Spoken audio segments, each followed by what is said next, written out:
todos los oyentes de Radio María. Un día más nos disponemos, con la gracia del Señor, a comentar el Catecismo de nuestra Madre la Iglesia, pero hoy lo vamos a hacer de una forma especial, haciendo pues un programa especial, interrumpiendo pues la exposición para hablar de la fiesta que hoy celebramos, de la Inmaculada. El Catecismo expone esta doctrina de los puntos 490 al 493, habla del misterio de la Inmaculada Concepción. Vamos nosotros pues a sacar, ¿no?, a intentar también hacer unas aplicaciones concretas a nuestra vida espiritual, a nuestro pensamiento, para nuestra cultura, unas aplicaciones concretas de qué es lo que supone para nosotros pues esta fe que tenemos en la Inmaculada Concepción de la Virgen María. En primer lugar, podríamos decir que gracias a la Inmaculada Concepción de la Virgen María, gracias a ese singular privilegio que Dios le concedió de ser concebida limpia de todo pecado, en virtud de que iba a ser la Madre de Dios, gracias a ello nosotros podemos tener una comprensión más profunda de lo que es el perdón de Cristo, de lo que es la redención de Cristo. Nos damos cuenta de que Cristo no solo redime perdonando los pecados, también nos caemos en cuenta de que Dios redime también preservando de caer en los pecados. Y eso es muy importante, ¿no?, que extraigamos de ello pues las consecuencias en nuestra vida, porque nosotros hemos sido redimidos de Cristo, por Cristo, mejor dicho, pues de las dos formas, tanto en la medida en que hemos sido perdonados como en la medida que hemos sido preservados. Es verdad que para ir a Dios hay dos caminos: el camino de la inocencia y el camino de la penitencia. El camino de la inocencia pues es básicamente el camino de María, una criatura que jamás ha opuesto resistencia a la gracia de Dios y ha sido conducida por Dios desde el primer instante. Ha habido santos en la historia de la Iglesia que, aunque por supuesto que no han sido preservados por Dios pues del pecado original, pero sí tras el perdón del pecado original en el bautismo, han sido muy dóciles, ¿no?, a la gracia de Dios, y su camino ha sido básicamente el camino de la inocencia. Pues como por ejemplo Santa Teresita de Lisieux, que decía ella que no tenía conciencia de haberle negado nunca algo que Dios le había pedido. Bien, la verdad es que es cierto que el camino de la inocencia, básicamente, o sea, estrictamente hablando, únicamente es el camino de María, porque es verdad, ahí celebramos también la fiesta de los santos inocentes, el 28 de diciembre, hay muchas personas que han tenido un camino de inocencia, salvado el pecado original. Salvado el pecado original, sí, hay personas que han podido, niños que han muerto pues cuando todavía no habían tenido la conciencia suficiente para cometer pecados personales, ¿no? Salvado el pecado original, pues es posible, no es seguro que habrá muchas personas que han ido a Dios por el camino de la inocencia. Pero hay que reconocer que en la mayoría de todos nosotros, ¿no?, sobre todo todos los que están oyendo esta charla, pues bueno, pues el camino de la inocencia para nosotros se nos escapó, es un tren que se nos escapó. Nosotros estamos caminando hacia Dios por el camino de la penitencia. Y a través de la penitencia, que es un don de Dios, es un don de su gracia, procuramos llegar a la misma meta que María llegó por la inocencia. María llegó por la inocencia a donde nosotros debemos de llegar por la penitencia. Dos caminos para una misma meta. Bien, y decíamos que ayuda mucho a entender, ¿no?, pues la Inmaculada Concepción de la Virgen María nos ayuda a entender pues que Dios a veces da el don de redime preservando, y desde luego nosotros podemos ver el mundo que nos rodea y aunque somos muy pecadores, pues también nos damos cuenta de que el Señor nos ha preservado de caer en ciertos pecados. Vemos a hermanos nuestros pues presos, incluso esclavos de ciertos pecados que Dios por su gracia nos ha preservado de ellos. Y esto nos tiene que ayudar mucho, nos tiene que ayudar a ser muy agradecidos, agradecidos a Dios, pues para no atribuirnos a nosotros mismos, pues en una especie de tentación de jactarse, o de una vanidad, ¿no? O de una soberbia, de una autocomplacencia, de pensarse que uno se siente superior que otras personas porque no ha caído en determinados pecados, porque fíjate a las otras personas, pero que fíjate qué perdidos son. Bueno, pues uno tiene que tener mucho cuidado de no jactarse, de no atribuirse a sí mismo pues el mérito de no haber caído en determinados pecados. Por la gracia de Cristo hemos sido preservados. Sí, es verdad, que también el Señor quiere una colaboración, quiere una respuesta de nuestra libertad, pero el no caer en ciertos pecados es también un don de la gracia del Señor. Somos redimidos también siendo preservados de esos pecados. Dice la Sagrada Escritura, el que se sienta seguro tenga cuidado, no caiga.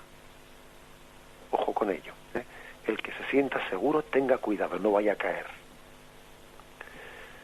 También se dice, pues en un refrán de la vida de pensamientos espirituales, ¿no? En uno de los refranes, cuando en referencia a que algunos se sienten seguros, ¿no? de su vida espiritual, o de pensarse como aquel publicano que estaba en la iglesia, ¿no? Que estaba en primera fila diciendo, te doy gracias, Señor, porque no soy como ese otro que está ahí atrás. Entonces uno puede pecar de sentirse seguro de sí mismo, ¿no? Pues digo que hay un refrán de estos pensamientos de vida espiritual que dice que a veces Dios puede castigar la soberbia encubierta en pecados torpes patentes. ¿Qué quiere decir esto? Pues quiere decir que a veces el Señor permite que caigamos pues en pecados así evidentes, humillantes para nosotros, ¿no? Pues porque están hechos a los ojos de todo el mundo, o porque de alguna manera, aunque no lo hayan visto a los demás, pues me humillan a mí mismo diciendo, pero ¿cómo he sido capaz de cometer esa torpeza? A veces el Señor permite que caigamos en ciertos pecados así más graves, más ostensibles, más escandalosos, permite para que seamos más humildes, para que no tengamos una especie de excesiva confianza en nosotros mismos, para que no miremos a nadie por encima del hombro. Repito este refrán que dice que a veces el Señor castiga la soberbia encubierta en pecados torpes patentes, ¿no? y ostensibles ante los ojos de los demás. Bien, es una forma de hablar eso de que castiga porque lógicamente el pecado lo cometemos nosotros mismos, ¿no?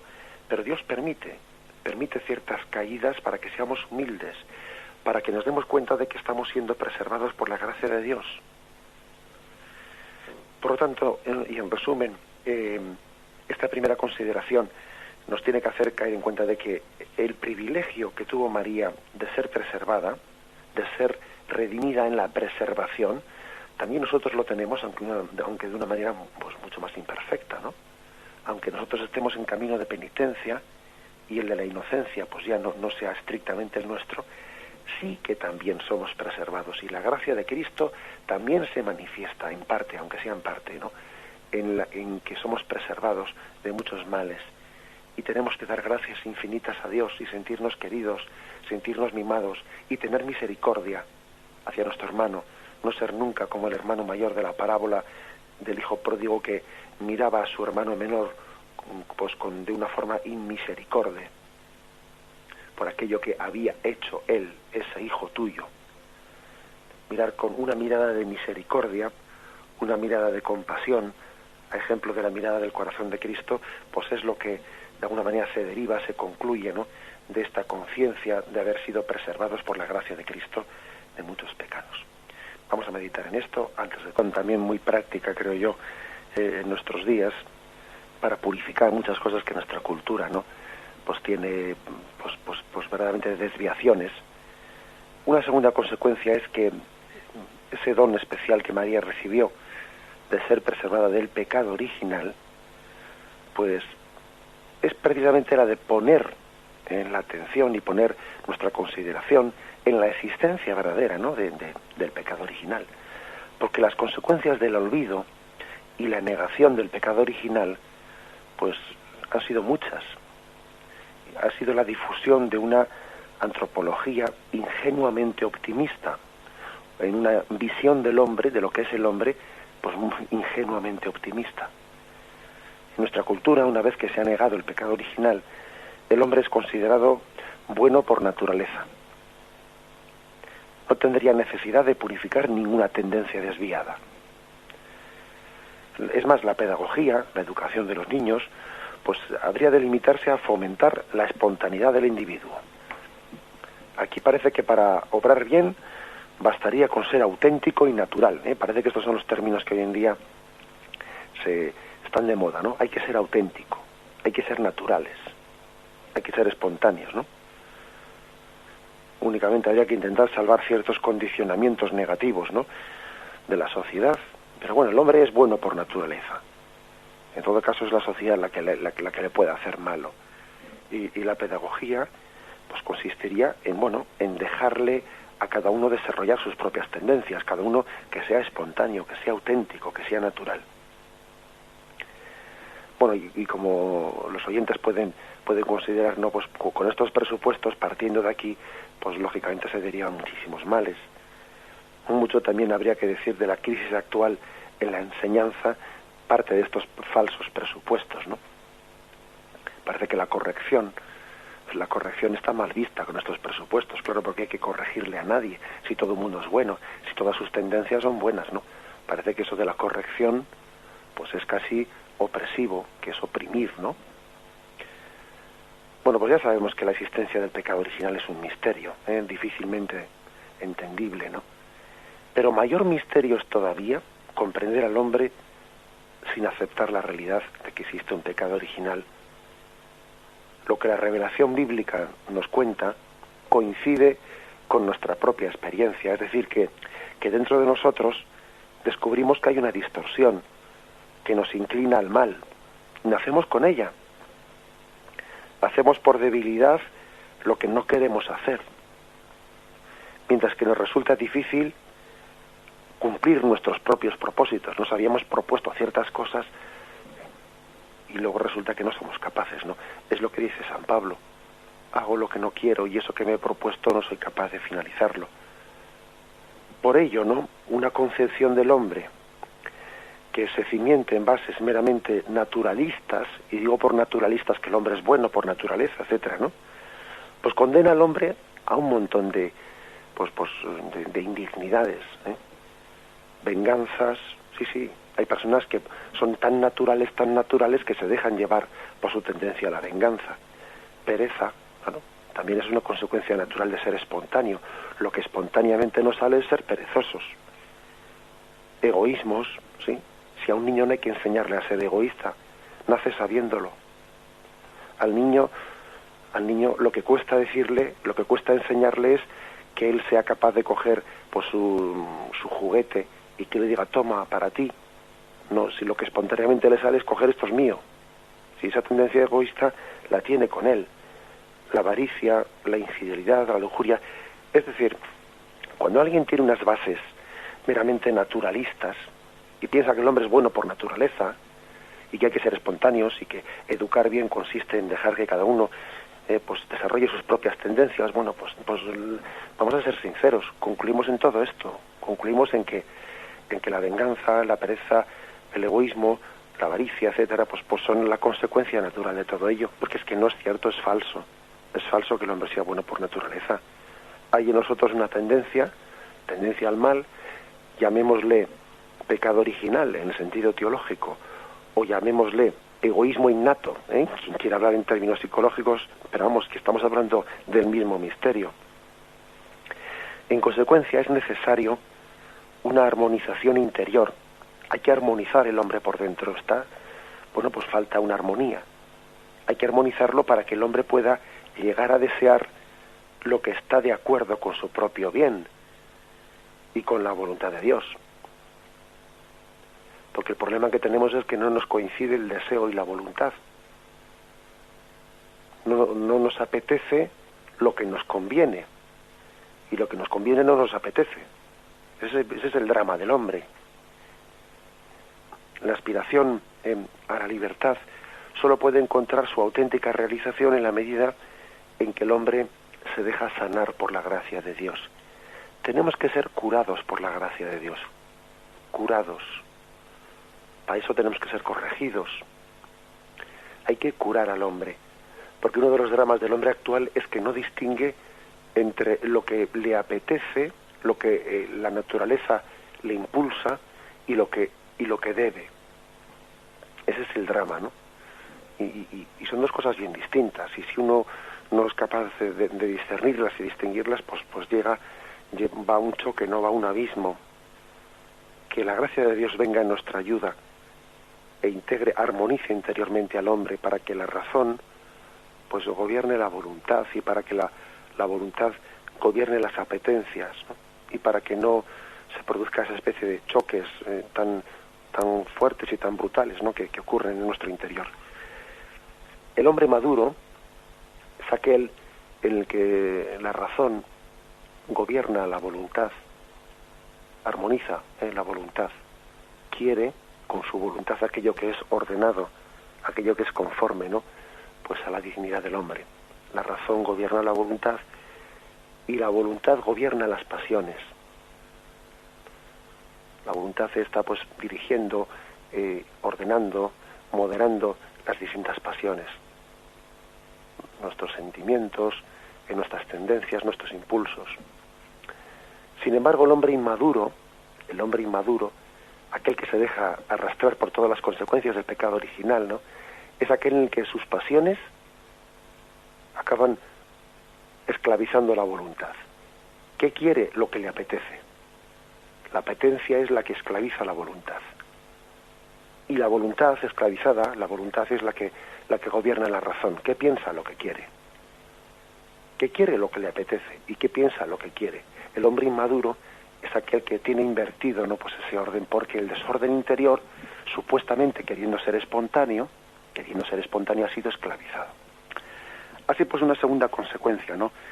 Aplicación concreta de la contemplación de María Inmaculada es que, siendo conscientes de la existencia del pecado original, no podemos ser tan ingenuos de educar nuestra vida como si el pecado original no existiese. El pecado original existe, es más, ha sido confirmado y reafirmado por nuestros propios pecados personales, ¿no? Y eso supone un desorden interior, y no podemos ser tan ingenuos de educarnos a nosotros mismos, ¿no?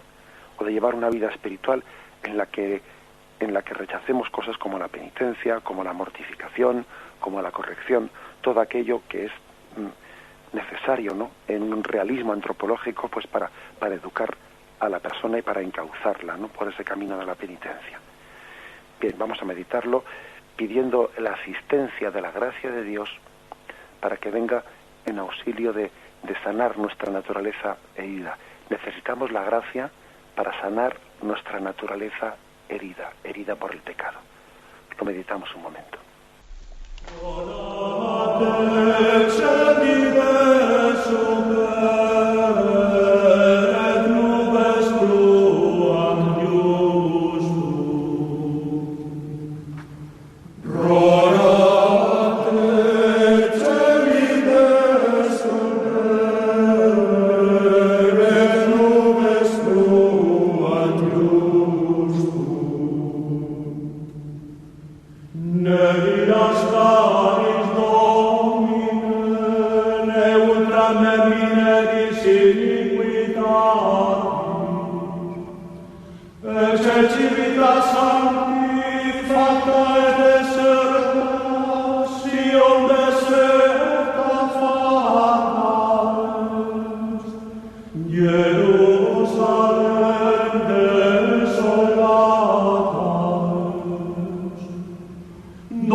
Sumus sanguam in mundus nostrum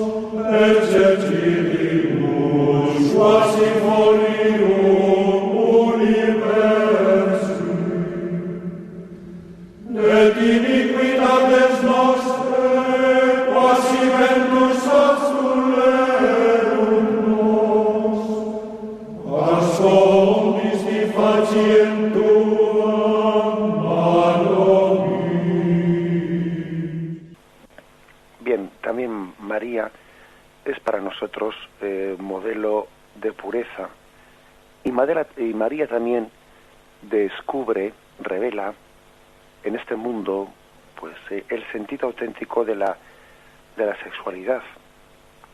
La tradición popular católica ha designado la fiesta mariana de la Inmaculada con el nombre de la Purísima.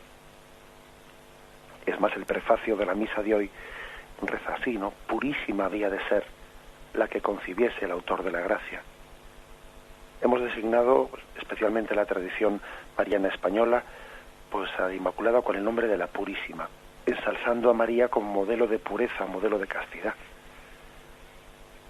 Bien, pero fijaros una cosa, no porque, ni mucho menos, que nadie se equivoque, no por ni muchísimo menos pensando o considerando que la sexualidad es algo que no sea santo, ni muchísimo menos. María no fue virgen, o la concepción de Jesucristo no fue virginal porque la sexualidad sea mala o impura, y por lo tanto Jesús pues no debía de ser concebido sexualmente por ese motivo, en absoluto. La sexualidad es santa como todo lo que ha salido de las manos de Dios. La sexualidad es pura, como todo aquello que forma parte del plan de Dios. No es por eso que por lo que María fue virgen o por lo que Jesús fue concebido virginalmente. Jesús fue concebido virginalmente porque eso convenía a su naturaleza divina. Jesús es verdadero hombre y por eso fue concebido de las entrañas de la Virgen María, y es verdadero Dios, y eso también por ello convenía que fuese concebido por obra del Espíritu Santo y no por concurso de varón, para manifestar también en la forma de ser concebido que Jesús era verdadero hombre pero verdadero Dios, que su origen era divino. Por lo tanto, tengamos cuidado de pensar que María fuese virgen, o que Jesús fuese concebido virginalmente porque la sexualidad sea no santa o menos santa, no, en absoluto. Fijaros, el punto 2337 define lo que es la castidad, ¿no? Lo que es la pureza, la castidad. Dice, la castidad significa la integración lograda de la sexualidad en la persona, y por ello en la unidad interior del hombre en su ser corporal y espiritual. La sexualidad en la que se expresa la pertenencia del hombre al mundo corporal y biológico se hace personal y verdaderamente humana cuando está integrada en la relación de persona a persona, en el don mutuo total. La virtud de la castidad, por tanto, entraña la integración de la persona y la integración del don. Es decir, dicho así con palabras más sencillas, ¿no?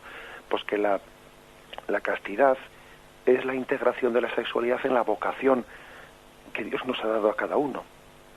La castidad lo que hace es integrar la sexualidad en esa vocación. Por lo tanto, los esposos, los matrimonios, viven la castidad pues cuando viven la sexualidad dentro de la vocación que Dios les ha dado, no teniendo relaciones pues castas, ¿no?, entre ellos. Y las religiosas viven la virtud de la castidad pues teniendo esa dimensión esponsal con Jesucristo y por tanto renunciando a una relación con un hombre. Y un joven vive la castidad pues reservándose y guardándose para su entrega matrimonial. Es decir, la castidad es vivir la sexualidad dentro de la vocación en la que Dios le ha dado a cada uno.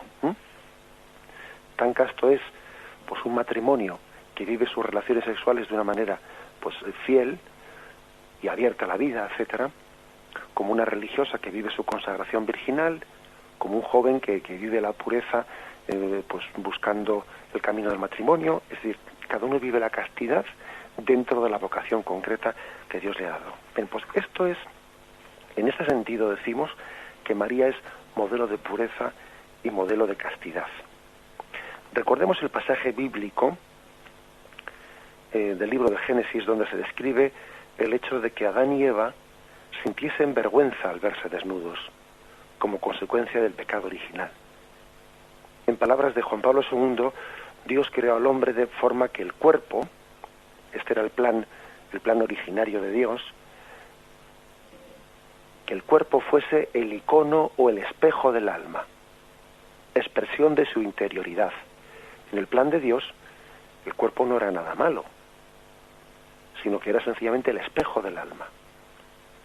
Por el contrario, el pecado original, el pecado ha deformado esa vocación primitiva con la que Dios creó nuestra naturaleza humana, imprimiendo dentro de nosotros una tendencia a divorciar la sexualidad del amor. Eso es lo que hace el pecado, divorcia el amor de lo corporal, de manera que nos ocurre que por esa distorsión que ha introducido el pecado, pues el cuerpo, en vez de ser el espejo del alma, el cuerpo es casi, nos puede llegar a resultar, ¿no?, pues algo que nos aparta del interior del hombre, que suscita nuestras pasiones. El cuerpo puede llegar a ser pues casi un acicate, un instrumento de la tentación. Eso lo vemos continuamente. Y cómo se utiliza, ¿no?, pues los cuerpos humanos como una especie de incitación, ¿eh?, en esa especie de forma sensual, ¿no?, de utilizar pues las imágenes en la publicidad, etcétera. Se está utilizando pues el cuerpo humano no como un espejo del alma. A uno le importa muy poco en ese tipo de publicidad qué alma tiene esa persona. Lo que le importa es que ese cuerpo está despertando tus pasiones. Ahí el cuerpo deja de ser el espejo del alma para ser casi una especie de, bueno, pues de lanza que te está pinchando a ti y está suscitando tus pasiones, ¿no?, para que luego tú después piques y compres ese producto. Desde esa pasión, ¿no?, desde esa especie de fantasía interior que ha creado en ti. Por lo tanto, hay que decir que la dignificación de la sexualidad supone volver a darle al cuerpo su vida. Te entrego plenamente mi vida, le dice el esposo a la esposa o la esposa al esposo. Y eso lo significa en la entrega sexual. La entrega sexual abierta a la vida es la expresión de la entrega de la vida. Todo lo mío es tuyo, todo lo tuyo es mío, y eso está expresado en la entrega sexual. Mientras que en la vocación virginal, la renuncia a la sexualidad es la expresión del desposorio con el Dios invisible. La religiosa, aquella que tiene la vocación, aquel que tiene la vocación a la virginidad, en el fondo que tiene a María Virgen como modelo, está en su renuncia a la sexualidad, está expresando el desposorio con Dios. Mi alma, podríamos decir el núcleo de mi alma, lo indivisible del corazón, es para Dios, es desposado con Jesucristo. Para ello María Inmaculada nos descubre el valor de la virtud de la castidad, que no es otra cosa que la integración de la sexualidad dentro de la vocación al amor que cada uno ha recibido en su vida. Este es el verdadero sentido de la castidad, el verdadero sentido de la pureza, que, como he dicho al principio, no es meramente renunciar a la sexualidad como si fuese mala. No, la sexualidad es buenísima dentro del plan de Dios. Cuando es una distorsión es cuando está fuera del plan de Dios. Y la Virgen Inmaculada, modelo de pureza, modelo de castidad, nos está redescubriendo a todos el verdadero valor de la virtud de la castidad, que, repito y termino con ello, no es otra cosa que la integración de la sexualidad al servicio de la vocación al amor que Dios dio a cada uno, bien sea dentro del matrimonio, en la vida consagrada.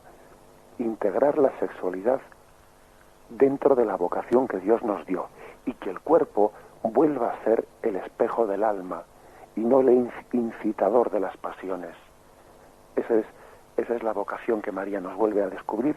Por eso continuamos llamándola hoy día de la Inmaculada, le continuamos llamando así, la purísima. Purísima había de ser María. Contemplándote a ti también te pedimos el don de la pureza. Sé tú mi pureza, sé tú mi alegría. Lo meditamos un momento.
Y otra aplicación bien concreta que podemos hacer, ¿no?, de esta fiesta, esta solemnidad de la Inmaculada Concepción, ensalzar que hacemos, ¿no?, los creyentes de una criatura humana que Dios ha ensalzado, ¿no?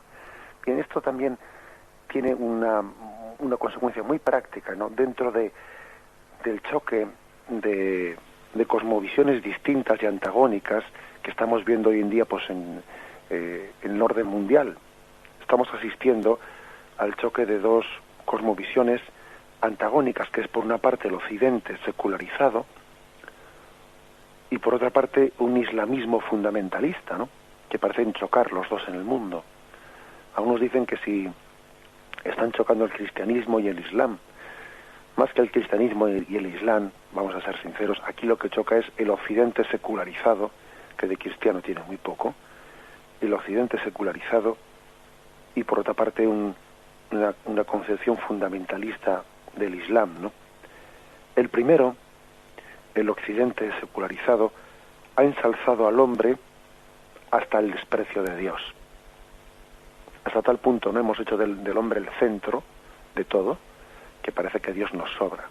Dios, en todo caso, se le permite a uno en el interior de su conciencia, si tiene esa tendencia religiosa, bueno, pues se entiende por libertad religiosa que a uno se le permite rezar cuando se meta en su cama por la noche, y poco más. Pero vamos sacando a Dios de la escuela y de donde haga falta, y metiéndolo pues dentro de la sacristía, ¿no? Por una parte, pues el occidente secularizado ha ensalzado el hombre hasta el desprecio de Dios, y sin embargo, por el contrario, pues el islamismo fundamentalista ha ensalzado a Dios hasta el desprecio del hombre, ¿no? Y eso lo observamos, como pues se proclama la grandeza de Alá, y para proclamarla, pues bueno, pues alguien se pone en su cintura pues unos explosivos para hacer saltar por los aires pues unas personas, ¿no? Eso se llama ensalzar a Dios hasta el desprecio del hombre. Y entre estos dos extremos, entre el extremo de pues una visión que tenemos en Europa y en América, ¿no?, antropocéntrica, en que el hombre es el centro, entre esa especie de antropocentrismo intrascendente que niega la trascendencia de Dios, y por el contrario, ¿no?, la visión teocéntrica deshumanizante que tiene el Islam, si Dios es el centro, y se hace el centro de una forma en que deshumaniza al hombre.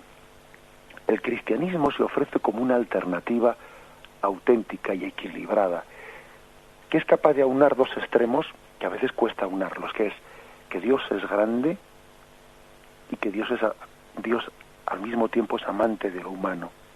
Dios es divino y Dios es humano. En el Cristo encarnado se unen las dos cosas, lo divino y lo humano, y uno no está contra el otro. Ensalzar a Dios no es a costa de destruir al hombre, o creer en el hombre no es a costa de negar a Dios, sino que el cristianismo integra lo humano y lo divino, y especialmente en la figura de los santos, y sobre todo en la Virgen María, en esa devoción que tenemos los católicos, ¿no?, a los santos y especialmente a la Virgen María, tenemos una expresión, un ejemplo bien concreto de una verdadera religiosidad equilibrada, que glorifica a Dios al mismo tiempo que dignifica al hombre. Permitidme subrayar una vez más esta expresión, ¿no? Una religiosidad equilibrada es aquella que glorifica a Dios al mismo tiempo que dignifica al hombre. Y claro, pues uno se da cuenta de que esto es lo que por esto la Iglesia propone como modelo de imitación a los santos. No porque le quitemos a Dios la gloria, no, porque le glorificamos a Dios viendo cómo Él ha hecho de los santos y especialmente de la Virgen María, pues ha hecho la cumbre de la humanidad. Uno cuanto más cree en Dios, cuanto más pone en Él su confianza, más cree en el hombre.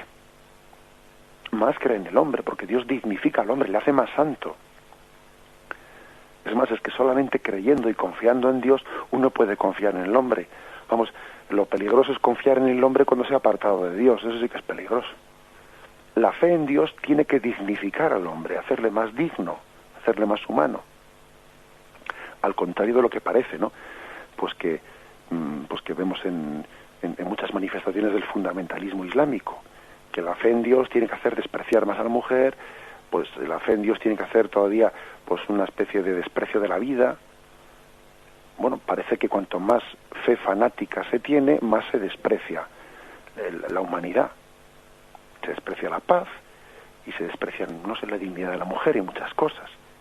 Y por el contrario, ¿no? Pues en nuestro occidente, que a base de decir que queremos los derechos del hombre, luego no sé qué derechos son, porque ni siquiera se respeta el derecho a la vida, del no nacido, pero bueno, se pretende, ¿no?, proclamar los derechos del hombre negando los derechos de Dios y negando la centralidad de Dios.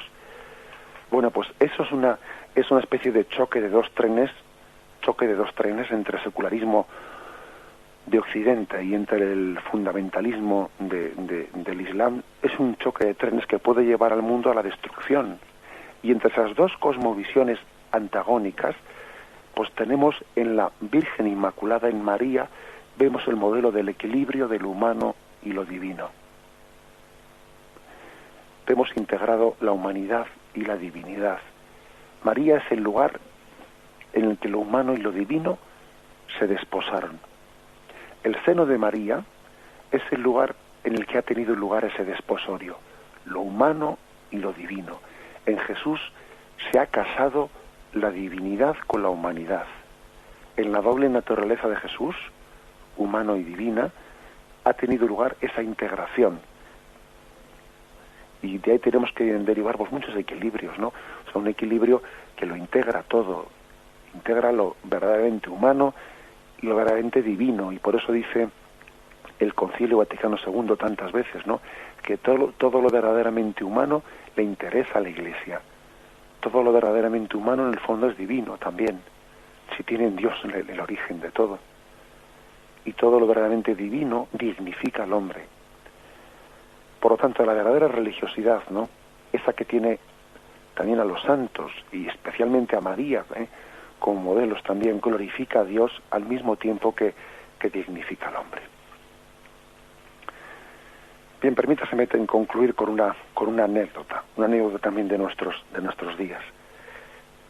Hemos visto pues cómo en esta Europa que ya va camino de consolidarse dentro de las distintas ampliaciones, ¿no?, de la Europa comunitaria, que tenemos esa bandera azul con esas 12 estrellas doradas, ¿no? Y bueno, pues es bueno saber que cuando en 1949 se instituyó en Estrasburgo el primer Consejo de Europa, se convocó un concurso artístico para elegir una bandera común para todos, y que la providencia quiso que entre los 101 proyectos personales que se presentaron, finalmente en 1955 se eligiese el elaborado por un señor llamado Arsène Eit, un ferviente artista católico que superaba ya los 90 años de edad. Y la inspiración de este buen hombre fue la de plasmar el pasaje bíblico del capítulo 12 del Apocalipsis, donde se describe la figura de una mujer con una corona de 12 estrellas sobre su cabeza. Una corona de 12 estrellas sobre el fondo azul. Por motivos obvios, claro, este hombre guardó en secreto su fuente de inspiración religiosa, y no lo descubrió hasta que después de que había sido ya definitivamente seleccionado, ¿no?, su proyecto y elegido. Hasta entonces se limitó a responder a las aclaraciones que le solicitaban desde aquel primer Consejo de Europa, que todo estaba formado solamente por 6 países, por cierto, diciendo que el número 12 era un número de plenitud según la sabiduría antigua y que no debería de cambiarse si un día pues los miembros del Consejo superasen ese número de 12. Entonces eran solo 6 países, y a uno le llamó la atención que este hombre pusiese una bandera con 12 estrellas, y él aconsejó de que las estrellas fuesen siempre 12, aunque fuesen más los países como son ahora, ¿no? Y lo más sorprendente es que precisamente fue un 8 de diciembre de 1955, Día de la Inmaculada, cuando en una votación del Consejo de Europa fue adoptada esta bandera por unanimidad, sin saber los que la votaban que quien la había diseñado se había inspirado en aquella imagen bíblica del Apocalipsis 12, de una mujer vestida del sol. No cabe duda de que esta anécdota histórica pues trae a colación de que por mucho que pretendamos negar a Dios, apartarle, ¿no?, de la vida pública, por mucho que pretendamos ensalzar al hombre negando a Dios en este occidente enfermo, pues Cristo está en las raíces de nuestra cultura, y María es su bandera. María es la bandera de nuestra cultura, aunque pretendamos arrinconarla. Aunque pretendamos arrinconar a una madre, ella siempre ejerce de madre. Aunque no se lo agradezcamos, ella seguirá siendo madre de una manera gratuita. Así es la madre, así es Cristo, es la raíz de nuestra cultura, aunque nos avergoncemos de ello. Y así es María, es madre de nuestro ser espiritual, madre de nuestra cultura, aunque no lo queramos reconocer. Vamos a dar paso a la intervención de los oyentes. Podéis llamar para formular vuestras preguntas al teléfono 917-107-700. Y también, antes de dar paso a esas llamadas, quiero aprovechar este día de hoy de la Inmaculada para recordar a toda la audiencia una convocatoria que ha realizado el señor Cardenal de Madrid, presidente de la Conferencia Episcopal, una convocatoria dirigida de una manera, en primer lugar, a los diocesanos de Madrid, pero también extendida a toda España. Se trata de que el día 28 de diciembre, domingo de la Sagrada Familia, que también es el Día de los Santos Inocentes, estamos convocados a una misa multitudinaria, solemne, celebrada en la Plaza de Colón de Madrid. Una jornada festiva en torno a la Sagrada Familia, que tiene este lema: la familia, gracia de Dios. Parece importante que hagamos este signo, una señal. Si en los santos evangelios se habla de esa señal, aquí tenéis la señal, un niño en un pesebre envuelto en pañales, también nosotros debemos de hacer una señal, un signo de que amamos la vida, de que somos apóstoles de la vida en ese Día de los Santos Inocentes y en este contexto histórico en el que en España se está ampliando, se está preparando un proyecto de ampliación de la ley del aborto y una ley también de suicidio asistido. En este contexto histórico, hagamos un signo, demos una señal de que amamos la vida, de que somos apóstoles de la familia. Familia y vida, ¿no?, son dos de los valores principales que los cristianos estamos llamados a defender y a dar gracias a Dios por ello. Será un día de agradecimiento a Dios por el don de la vida y por el don de la familia. Esa Eucaristía, como digo, se celebrará en la Plaza Colón de Madrid a las 12 del mediodía. Y yo invito a los oyentes, y tendremos ocasión a lo largo de estos días que quedan de repetir un poco esta invitación y de comentar esta convocatoria, tenemos ocasión de comentarlo, pero yo invito a todos los oyentes que lo añadan a su programa navideño, que lo incluyan en su agenda. Es importante que demos gestos de oración. La Iglesia orando conjuntamente, nuestra oración en conjunto es todopoderosa, porque se une a la oración de la Inmaculada ante el Altísimo. Anotemos pues en nuestras agendas ese domingo 28 de diciembre. Y ahora, pues como decía, tenemos un momento de pausa musical y podéis ir llamando quienes deseen intervenir al teléfono 917-107-700.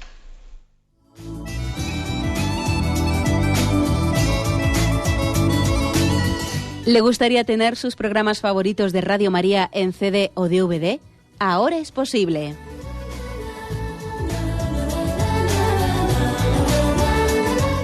Le sugerimos que primero se informe en qué formato de audio lo puede escuchar en su equipo, DVD o CD, teniendo en cuenta que no todos los lectores de CD pueden reproducir el formato digital MP3 en el que enviamos nuestros programas.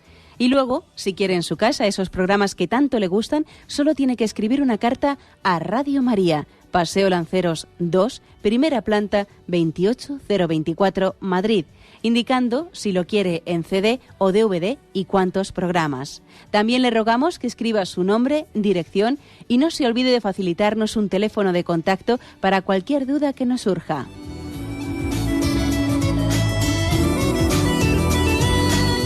Radio María, más cerca de usted.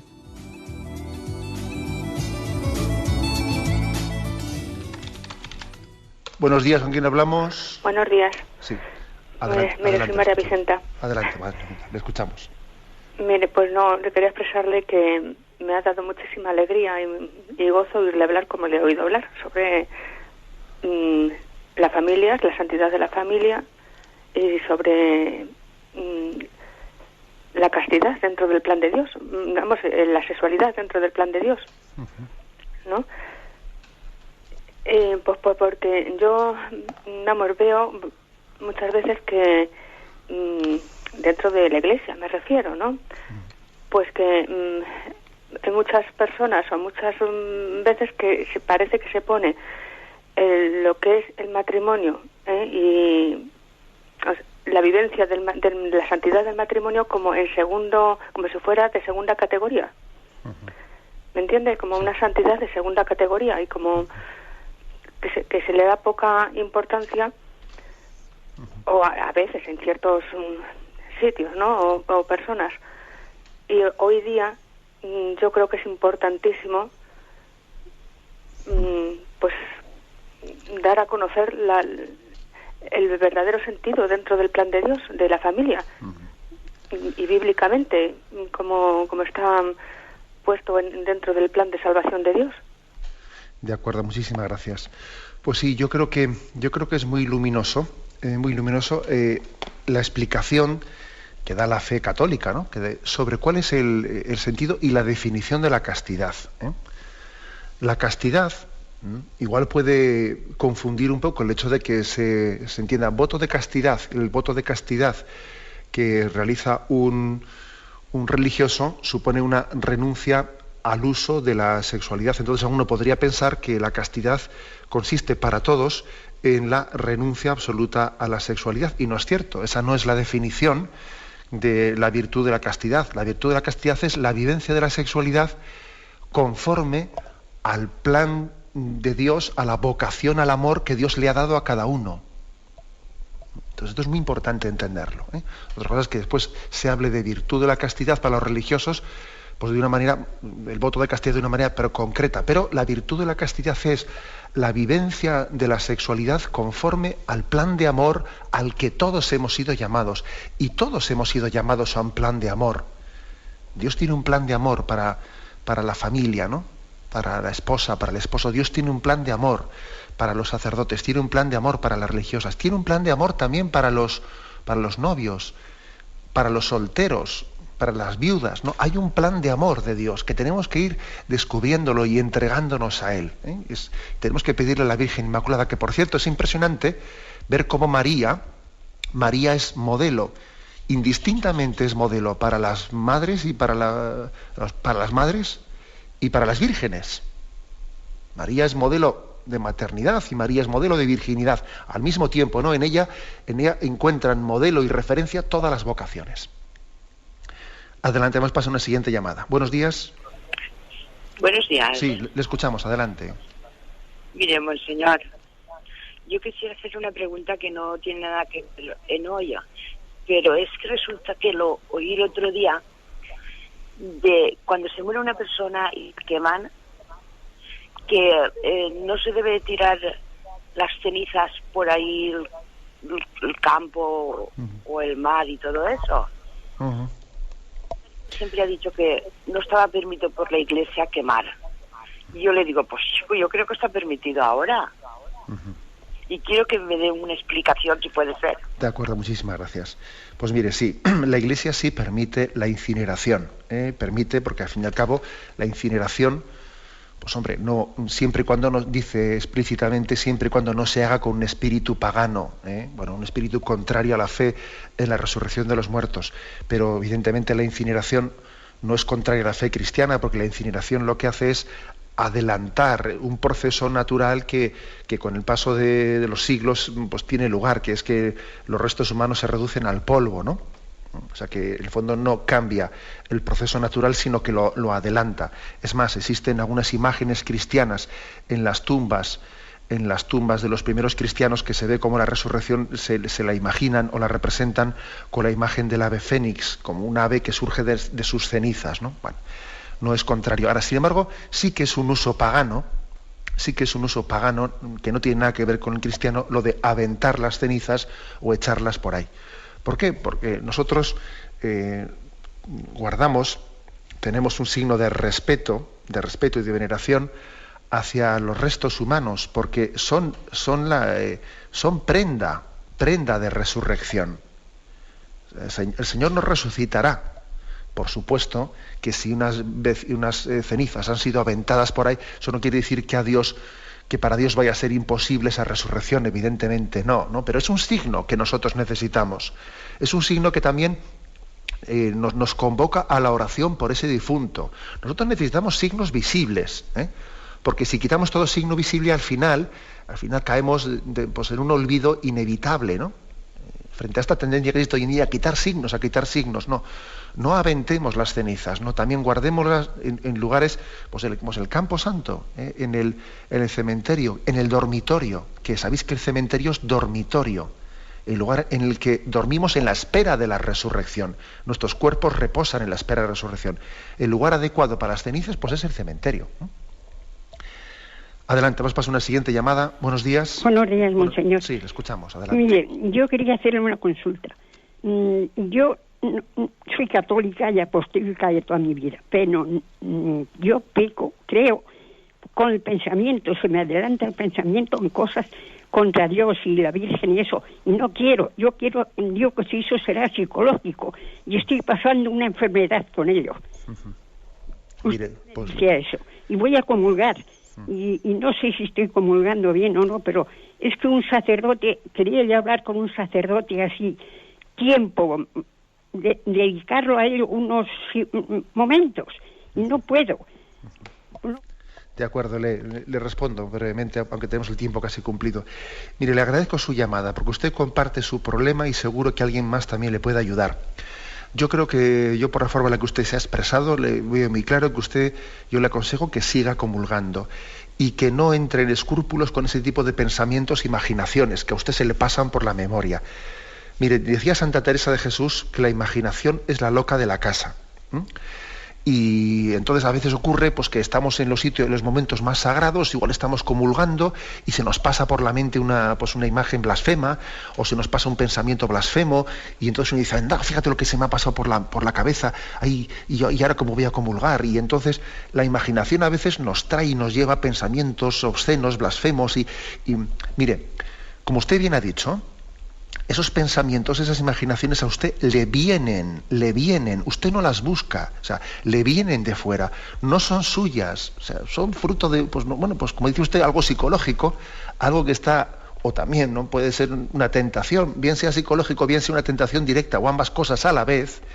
El mayor desprecio es no hacer aprecio, sencillamente usted a lo suyo, usted está con Dios, y por mucho que ahí tenga usted una pequeña cruz que le atormenta, que le mortifica, usted ni caso, usted está en paz interior, el Señor está dentro de usted, y esas son como moscas que están fuera, y que lo que usted tiene que hacer es no perder la paz por esos moscardones que están alrededor suyo. Usted viva en paz, que está en presencia de Dios, y la imaginación y esa especie de mortificación que tiene cuando no podemos dominarla, pues es algo pues, sencillamente que no forma parte de nuestra voluntad. Luego quede usted en paz.